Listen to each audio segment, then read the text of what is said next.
વૈશ્વિક સંકટ વચ્ચે રસોઈ ગેસની અછતનો લાભ ઉઠાવી રહેલા કાળાબજારીઓ સામે સુરત જિલ્લા એલસીબીએ કાર્યવાહી હાથ ધરી છે। કામરેજ તાલુકાના પરબ ગામે આવેલી ઓમ ઇન્ડસ્ટ્રીયલ એસ્ટેટમાં ગેરકાયદેસર ગેસ વેચાણની બાતમીના આધારે પોલીસે દરોડા પાડ્યા હતા। 229 ભરેલા 153 ખાલી ગેસ સિલિન્ડર વાહનો અને રોકડ મળીને કુલ 34,18,622નો મુદ્દામાલ જપ્ત કરાયો છે। તપાસના પ્રકાશમાં સામે આવ્યું છે કે ગેસ મહારાષ્ટ્રના પાલઘરથી લાવવામાં આવ્યું, જે અધિકૃત રીતે પરબ, વેલંજા અને અંકલેશ્વરના ગ્રાહકોને પૂરો પાડવાનો હતો। જોકે રામદેવ ગેસ એજન્સીના દેવાલાલ કલાલ અને તેના શેઠ કનૈયાલાલ ભંવરલાલ કલાલે આ જથ્થો ડાયવર્ટ કરી 901,000નું સિલિન્ડર 2350 રૂપિયામાં વેચ્યું।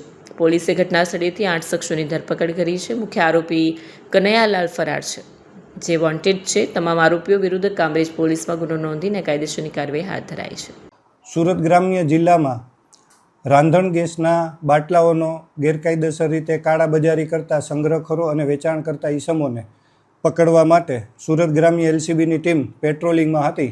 તે દરમિયાન તેમને બાતમી મળેલ કે કામરેજના પરબ હોમ ઇન્ડસ્ટ્રીયલ વિસ્તારમાં દેવા મારવાડી નામનો વ્યક્તિ રોડ ઉપર વાહનો પોતાના આઈસર ટેમ્પોમાંથી બીજા વાહનોમાં રાંધણ ગેસના બાટલા અનલોડિંગ કરી રહેલ છે। જે બાતમીના આધારે એલસીબીની ટીમ સદર જગ્યાએ પહોંચતા 8 આરોપીઓ તેમજ એક વોન્ટેડ આરોપી અને 229 બાટલા ભરેલા અને 153 ખાલી બાટલા મળી આવેલ, જે ગેરકાયદેસર રીતે સંગ્રહખોરી કરી અને વેચાણ કરતા હતા। જે બાબતેની કામરેજ પોલીસ સ્ટેશનમાં વિગતવારની ફરિયાદ આપેલ છે, જેની તપાસ હાલ ચાલુ છે।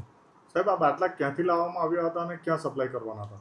આ બાટલા ગો ગેસ એજન્સી છે, ગો ગેસ એક બ્રાન્ડ છે ગેસની, તે મહારાષ્ટ્રમાં નાગપુર પાસેથી આવતા હતા અને અલગ અલગ માણસોને ગેરકાયદેસર રીતે આપવાની પ્રવૃત્તિ ચાલુ હતી।